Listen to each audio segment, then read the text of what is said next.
भारत जोड़ो, जोर से भारत जोड़ो, भारत जोड़ो, भारत जोड़ो।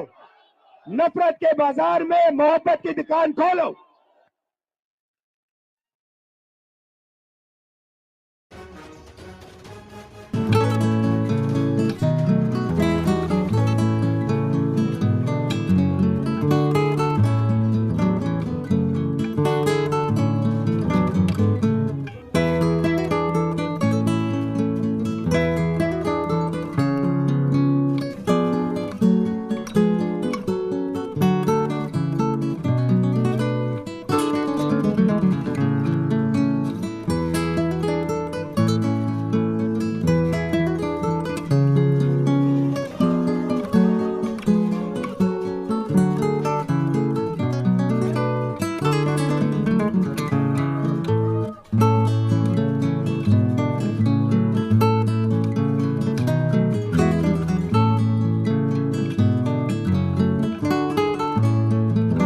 कैसे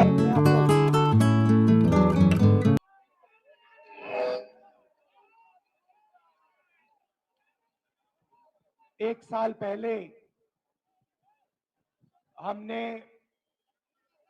कन्याकुमारी से कश्मीर तक भारत जोड़ो यात्रा की थी। 4000 किलोमीटर हम चले। हजारों लोग, लाखों लोग एक साथ मिलकर भारत जोड़ने के लिए समुंदर से हिमालय की बर्फ तक चले।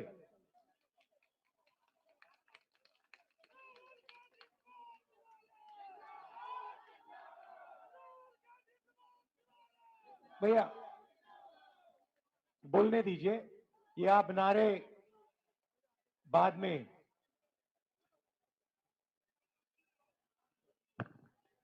देश में बीजेपी और आरएसएस नफरत और हिंसा फैला रही है। एक धर्म को दूसरे धर्म से लड़ाती है, एक जात को दूसरी जात से लड़ाती है और हिंसा देश में फैलाती है। 4000 किलोमीटर में मैंने हजारों युवाओं से, किसानों से, छोटे व्यापारियों से बात की। 7 घंटे हम चलते थे। 15 मिनट शाम को ऐसा भाषण होता था और लोगों ने मुझे सिर्फ 2-3 बात बोली। सबसे पहले, हर प्रदेश में बेरोजगारी, बेरोजगारी, बेरोजगारी, बेरोजगारी। जहां भी आप देखो बेरोजगारी दिखेगी।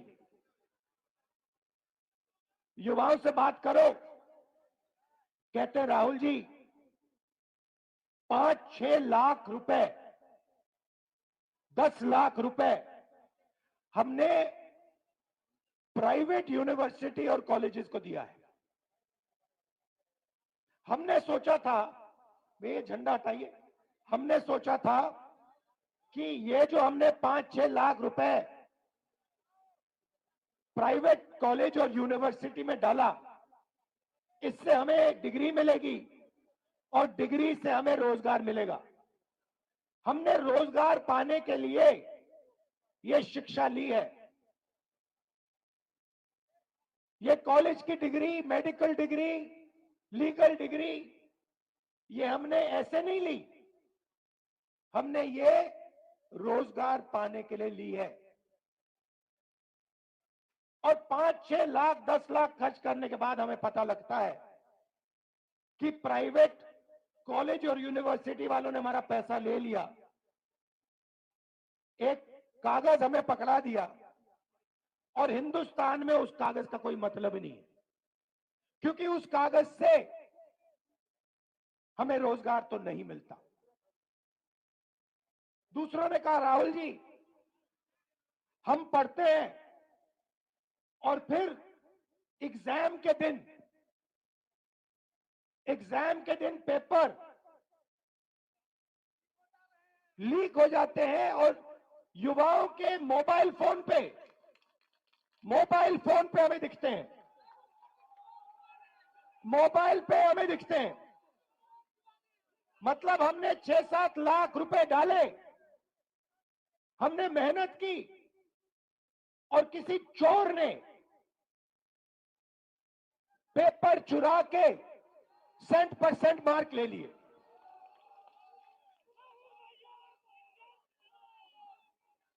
अब जब ये मेरे पास आते थे, नहीं सुनो डिस्टर्ब मत करो, जब भी मेरे पास ये आते थे, युवा आते थे, कन्याकुमारी से लेकर कश्मीर, हर प्रदेश में मैं उनसे पूछता था भैया एक बात बताओ, पूछना नहीं चाहिए मगर मैं पूछता था, भैया मुझे बात बताओ तुम्हारी जात क्या है? और 90% लोग, कोई मुझे कहे मैं पिछड़ा हूं, कोई मुझे कहे मैं दलित हूं, कोई मैं कुछ कहे मैं आदिवासी हूं। और जब जनरल कास्ट वाला मेरे पास आता था, मैं पूछता था भैया तुम्हारे माता पिता अमीर है या गरीब? वो कहता था गरीब है। तो फिर मैंने पता लगाया, मैंने कहा यहां पे यात्रा में मुझे पिछड़े लोग, दलित लोग, आदिवासी, गरीब, जनरल कास्ट के लोग मिल रहे हैं। मैंने पता लगाया कि भैया ये देश में है कितने? ये देश में 10%, 20%, 30%, 40%, 50%, ये है कितने? सड़क पे तो मुझे यही दिख रहे हैं और कोई दिख ही नहीं रहा। पता लगाया, सरकार कहती है हमें नहीं मालूम। मैंने कहा आपको कैसे नहीं मालूम? सरकार कहती है हमें नहीं मालूम। मैंने पूछा पिछड़े कितने हैं हिंदुस्तान में? हमें नहीं मालूम। दलित कितने हैं हिंदुस्तान में? हमें नहीं मालूम। आदिवासी कितने हैं? हमें नहीं मालूम। जनरल कास्ट के गरीब कितने हैं? हमें नहीं मालूम। मैं आपसे पूछना चाहता हूं, देश में पिछड़े वर्ग के लोग कितने हैं? बताओ कितने हैं? 50%। आपका नाम क्या है? पूरा नाम? गोविंद सिंह जाटव जी। पिछड़ी जात के 50% आपने कहा, ठीक है। दलित कितने? 15%। आदिवासी कितने? 8%। 50, 15 और 8 कितना हुआ? 73%। 73% आबादी, 73% आबादी दलित, आदिवासी, पिछड़े। भैया शांत हो जाइए, डिस्टर्ब मत कीजिए। अब यहां मैं भीड़ में पूछना चाहता हूं, यहां पे पिछड़े लोग कितने? हाथ उठा के दिखाओ। ये देखो 50%। दलित कितने? हाथ उठा के दिखाओ। आदिवासी यहां कम है, ठीक है। अब मैं आपसे पूछना चाहता हूं, यहां पे मुझे भीड़ में पिछड़े और दलित तकरीबन 50-60% दिख रहे हैं, ठीक है। अब मैं आपसे पूछना चाहता हूं, हिंदुस्तान की सबसे बड़ी कंपनियों में मैंने मालिकों की लिस्ट निकाली है। 200 सबसे बड़ी कंपनियों की लिस्ट में दलित, आदिवासी, पिछड़े कितने?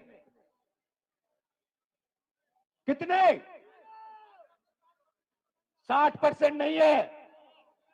मालिकों में मैंने लिस्ट निकाली है, 200 कंपनियों के मालिक में ना एक दलित, ना आदिवासी, ना पिछड़ा। फिर मैंने क्या किया? फिर मैंने कहा फिर मैंने कहा ठीक है भैया, ये देश के दलित हैं, आदिवासी हैं, पिछड़े हैं, ये मालिक नहीं बनना चाहते। तो मैंने पता लगाया मैनेजमेंट में कितने लोग हैं। सीनियर मैनेजमेंट में दलित, आदिवासी, पिछड़े 73% के कितने? बोलो बोलो। 0, एक नहीं है।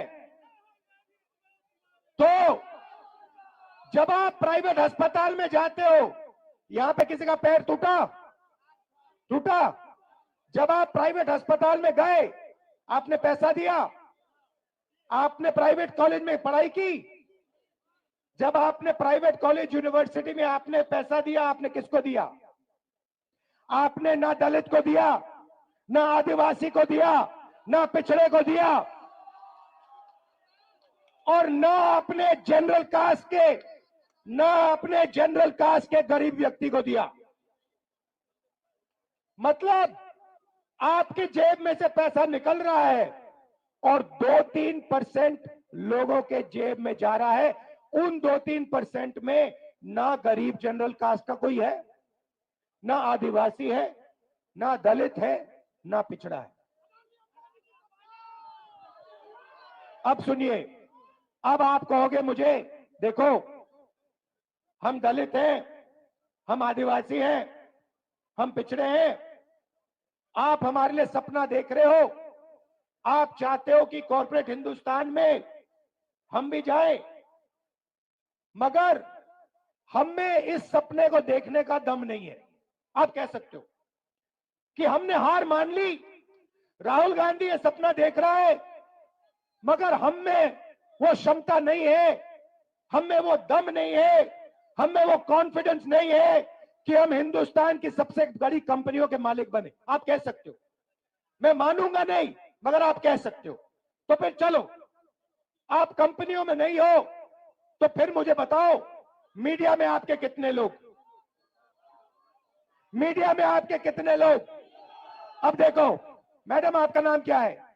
हाँ, पूरा नाम? हाँ,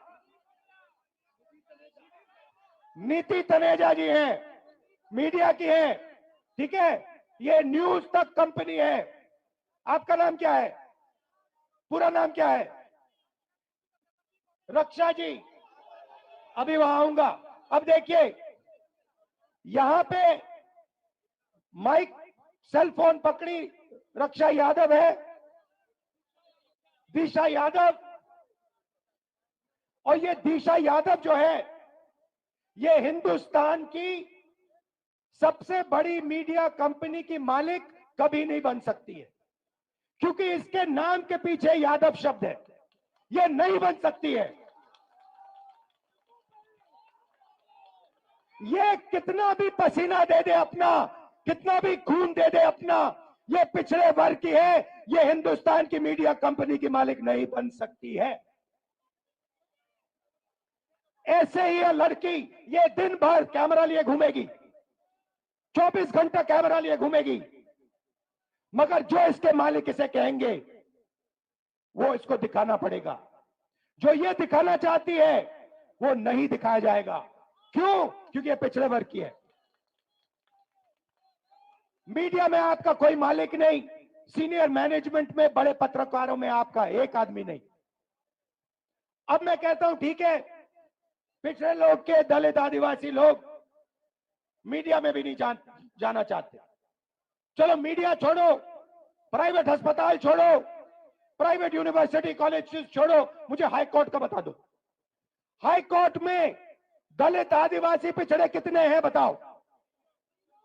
चुप हो गए, दम नहीं है आप में, आप सोए हुए हो। 650 हाई कोर्ट के जज हैं, 73% आप लोगों की आबादी है, 100 जज 73% के पास, और वो भी छोटे छोटे। चलो आप मुझे कहोगे हिंदुस्तान में 73% को ना कॉर्पोरेट हिंदुस्तान में जगह चाहिए, ना मीडिया में जगह चाहिए, ना कोर्ट्स में जगह चाहिए, तो फिर मैं आपसे कहता हूं ठीक है, बताओ हिंदुस्तान के ब्यूरोक्रेट्स में आपके कितने लोग? 90 लोग हिंदुस्तान की सरकार को चलाते हैं। ये नरेंद्र मोदी को वहां पे बैठा रखा है, ये हिंदुस्तान नहीं चलाता। नरेंद्र मोदी के पास 90 लोग बैठे हैं, समझे? बजट बढ़ता है तो ये 90 लोग डिसाइड करते हैं कहां पैसा जाएगा। आपके प्रधानमंत्री को इन चीजों के बारे में समझ नहीं है। उनको नहीं मालूम कि बजट कैसे बनता है, पैसा कहां कैसे जाता है। उनको भाषण देना जानते, वो भाषण देना जानते हैं, वो नफरत फैलाना जानते हैं, भाषण देना चाहते हैं, इसलिए उनको वहां बैठाया गया है। बैठाया किसने? अदानी ने, अंबानी ने, इन लोगों ने। ठीक है, अब सुनिए, 90 लोगों में से आपके बजट का एक एक रुपया ये 90 लोग बांटते हैं। डिफेंस में कितना जाएगा? अग्निवीर योजना होगी या नहीं होगी? नहीं नहीं भैया बोलो, जितना बोलना है आपको। नहीं होगी, कुछ फर्क नहीं पड़ता, कुछ फर्क नहीं पड़ता। आप में कुछ दम नहीं है, आप में कुछ दम नहीं है, बोलो जितना बोलना है, कुछ नहीं होगा। अरे भाई सुन लो, समझ लो, समझ लो, समझ लो, आपके दिमाग में बात बैठ नहीं रही है। आप जितना चिल्लाना चाहते हो चिल्ला लो, जितना आप कहना चाहते हो अग्निवीर नहीं होगा, चिल्ला लो, कुछ फर्क नहीं पड़ने वाला। आप में दम नहीं है, आप में दम नहीं है। अग्निवीर होगा, अग्निवीर होगा। क्यों? क्योंकि अदानी चाहता है इसलिए अग्निवीर होगा, मोदी चाहता है इसलिए अग्निवीर होगा। कैसे? वो क्या दम नहीं है आप में? कैसे नहीं होने देगा? हो रहा है। आप चिल्लाते हो और कुछ नहीं करते, दम नहीं है आप में। 73% में दम नहीं है। सुलारक, मैं बताऊंगा आपको रास्ता, मैं रास्ता बताऊंगा, मगर दम नहीं है तुम लोगों में। तुम लोग सोए हुए लोग हो। मैं खुल के तुम्हारे सामने बोल रहा हूं, तुम लोग सो गए हो। 73% हिंदुस्तान का जो बब्बर शेर है, जो इस देश को चलाता है, जो इस देश को आगे ले जाता है, वो सो गया है, डर गया है। ये देश की सच्चाई है। आप कहो जितना कहना है, अग्निवीर नहीं होगा, अग्निवीर नहीं होगा, नहीं होगा। 73% में दम नहीं है। होगा, कैसे नहीं होगा? अदानी ने डिसाइड किया होगा, होगा। नरेंद्र मोदी ने डिसाइड किया होगा, होगा। 90 ब्यूरोक्रेट्स ने डिसाइड किया है, होगा, होगा। दम नहीं है तुम में। अब सुनो, अब सुनो, 90 लोगों में से आर्मी में कितना पैसा जाता है वो डिसाइड करते हैं, स्वास्थ्य में कितना जाएगा वो डिसाइड करते हैं, किसान बिल वो डिसाइड करते हैं। 90 में से आपका कितना? 90 में से दलित, आदिवासी, पिछड़ों की कितनी भागीदारी मुझे बताओ? 90 में से 3 ओबीसी, 3 दलित, 1 आदिवासी, 90 में से 7 आपके। और सुनो, पता कहां बैठे? बड़ी बड़ी मिनिस्ट्री में नहीं बैठे, डिफेंस मिनिस्ट्री में नहीं बैठे, फाइनेंस मिनिस्ट्री में नहीं बैठे। कहां बैठे? छोटे से कमरे में बैठे पीछे। और उनको कहा जाता है तुम लोग चुप हो जाओ, ज्यादा बकवास मत करो, नहीं तो तुम्हारा एसीआर उड़ा दिया जाएगा। एसीआर समझते हो? नहीं समझते। एनुअल कॉन्फिडेंशियल रिपोर्ट, जिससे पिछड़े ब्यूरोक्रेट्स की, दलित ब्यूरोक्रेट्स की, आदिवासी ब्यूरोक्रेट्स की रोज हत्या होती है। एसीआर नाम समझ लो। समझे? चुप हो गए? समझे? अब सुनो, 90 में से आपके 3, आपकी आबादी 73%, 73%, 90 में से 3 आपके। आप जानते हो 100 रुपए में से अगर हिंदुस्तान की सरकार 100 रुपए खर्च करती है, आप जानते हो आपकी कितनी भागीदारी है? 73%। जानते हो? 100 में से 73% की भागीदारी 6 रुपए 10 पैसे। 100 रुपए का नोट दो मुझे, 100 रुपए का नोट दो मुझे। मैं ठीक से समझाऊंगा आज आपको तो समझोगे। 100 रुपए का नोट दो, ये रहा 100 रुपए का। अब 6 पैसे की कोई चीज दो मुझे, ₹6 की चीज दो मुझे कोई। ₹6 निकालो जेब से। ये लो, ये लो, ₹6, ये लो, ये लो, ये लो, ये देखो, ये बजट में से ₹100 गए ना। अगर ₹100 बजट में खर्च हुए,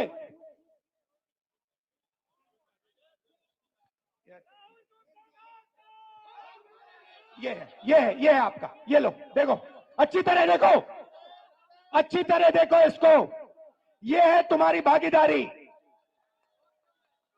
ये कम है, इसको तुम्हें उठा के फेंक देना चाहिए। ₹6.10 की भागीदारी है तुम लोगों की। अन्याय है ये, हर रोज तुम्हारे साथ अन्याय हो रहा है। ये लो ₹100। अच्छा अब सुनो, अब सुनो, राम मंदिर का आपने इनॉग्रेशन देखा? देखा? सबने देखा? मुझे बताओ, उसमें आपको अदानी दिखा? दिखा? उसका चेहरा देखा? अंबानी का चेहरा देखा? अमिताभ बच्चन का देखा? ऐश्वर्या राय का देखा? कोहली का देखा? किसी किसान का देखा? किसी मजदूर का देखा? किसी गरीब का देखा? हिंदुस्तान की राष्ट्रपति, हिंदुस्तान की राष्ट्रपति आदिवासी है। हिंदुस्तान की राष्ट्रपति आदिवासी है। उसका आपने राम मंदिर में चेहरा देखा? क्यों नहीं देखा? क्यों नहीं देखा? किसी दलित का आपने मंदिर में चेहरा देखा? किसी पिछड़े का आपने मंदिर में चेहरा देखा? तो फिर अब मैं आपको बताता हूं, आपने नरेंद्र मोदी का चेहरा देखा? आप कहोगे नरेंद्र मोदी पिछड़े वर्ग का आदमी है, और मैं आपको बताता हूं, नरेंद्र मोदी जब पैदा हुए गुजरात में वो जनरल कास्ट के आदमी थे। गुजरात में 2000 में उनकी जात, घाची जात को ओबीसी में डाला गया था। नरेंद्र मोदी ओबीसी नहीं है, नरेंद्र मोदी जनरल कास्ट के हैं, और नरेंद्र मोदी जनरल कास्ट के गरीब लोगों की भी देखभाल नहीं करते। तो ये मैं आपसे कहना चाहता था, मैं आपसे सिर्फ ये कह रहा हूं, आप अगर नहीं जगोगे, अगर आप अपना हक नहीं लोगे, भूखे मर जाओगे। आपके जो बच्चे हैं ना, मैंने देखा वाराणसी में, रात को मैंने देखा शराब पिए सड़क पे लेटे हुए थे। शराब पिए सड़क पे लेटे हुए थे। डिप्रेशन में है, जानते हैं कि भैया कुछ नहीं होने वाला यहां पे। अब सुनो, अब बात समझो। रास्ता आपने मुझसे पूछा, मैं आपको बताता हूं। सबसे पहले एक ही सवाल आपको अपने आप से पूछना है, ठीक है? सवाल क्या बताओ मुझे आज, जब आप सुबह उठोगे, चाहे आप किसान हो, मजदूर हो, बेरोजगार हो, आपको अपने आप से एक सवाल पूछना है, और इस बात को आप गहरी तरीके से समझिए, गहराई से समझिए। आपको सुबह उठ के कहना है, ये जो सोने की चिड़िया है, जिसको हम भारत माता कहते हैं, पूरी दुनिया में इसको सोने की चिड़िया कहा जाता है, इस सोने की चिड़िया में से मुझे आज कितना सोना मिला? बस यही सवाल है। आप सुबह उठो, आप किसान हो, आप कहो कि मैंने भारत माता के लिए आज अपना खून पसीना दिया, मेरी माता ने आज मुझे कितना पैसा दिया? यही सवाल है, और कोई सवाल नहीं। अब बताइए, अब समझाता हूं आपको। सबसे पहला काम गिनती का काम है। सबसे पहले देश को बताना है दलित, पिछड़े, आदिवासी इस देश में कितने हैं। उसका तरीका जाति जनगणना है। अब उसके बाद मैं आपको रास्ता बता रहा हूं। मैं क्रांतिकारी बात कर रहा हूं स्टेज पे। ये आपको हिंदुस्तान के टेलीविजन पे नहीं दिखेगी, क्योंकि टेलीविजन अदानी का है। पहला कदम होगा जाति जनगणना। उसमें जनरल कास्ट के कितने गरीब हैं, बैकवर्ड कितने हैं, दलित कितने हैं, आदिवासी कितने हैं। उसके बाद जाति जनगणना के साथ इकोनॉमिक आर्थिक सर्वे। उसके बाद पता लगेगा कि पिछड़ों के पास इस देश का इतना धन है, गरीब जनरल कास्ट के पास इस देश का इतना धन है, अमीर जनरल कास्ट के पास, अरबपतियों के पास इतना धन है, पिछड़ों के पास, दलितों के पास, आदिवासियों के पास इतना धन है। और जिस दिन वो ऐसे ऊपर लिख दिया जाएगा, उस दिन सारे के सारे बब्बर शेर जग जाएंगे। ये रास्ता है। अब जब मैंने जाति जनगणना की बात की, गिनती की बात की, नरेंद्र मोदी जी स्टेज पे जाते हैं, भाषण देते हैं, ऐसे कहते हैं, भाइयों और बहनों, देश में सिर्फ दो जात हैं, एक गरीब है और एक अमीर है। देश में जात नहीं है। अरे भाई, अगर जात नहीं है तो तुम ओबीसी कैसे बन गए? जब जाति जनगणना का समय आया तो नरेंद्र मोदी ओबीसी शब्द को भूल गए। जब पैसे का सवाल आया तो नरेंद्र मोदी ओबीसी शब्द भूल गए, पिछड़ा शब्द भूल गए, कहते हैं दो ही जात है। नोटबंदी की, ये जो सब दुकानदार इनको बर्बाद कर दिया, किसानों को मार दिया, तब ओबीसी थे। जीएसटी लाए, पिछड़ों को मार दिया, तब ओबीसी थे। 14 लाख करोड़ रुपए उन्होंने अदानी जैसे लोगों का कर्जा माफ किया, तब ओबीसी थे। मैंने जाति जनगणना की बात की, सोने की चिड़िया की बात की, धन को बांटने की बात की, तो सिर्फ दो जात है, नरेंद्र मोदी ओबीसी नहीं है। आप ही बात समझिए। और मैं आपको बता रहा हूं, ये मीडिया वाले कुछ भी कर ले, कोई भी कुछ कर ले, इस तूफान को नहीं रोका जा सकता। ये आज नहीं तो कल 73% जग जाएगा। वो आस्ते आस्ते जगेगा। जब वो जगेगा, जब उसको सच्ची चोरी समझ आएगी,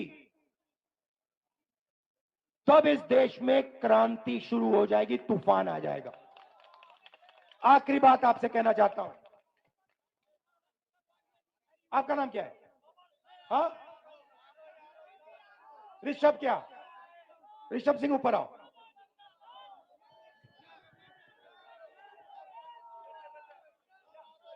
आओ, ऋषभ सिंह को ऊपर लाओ।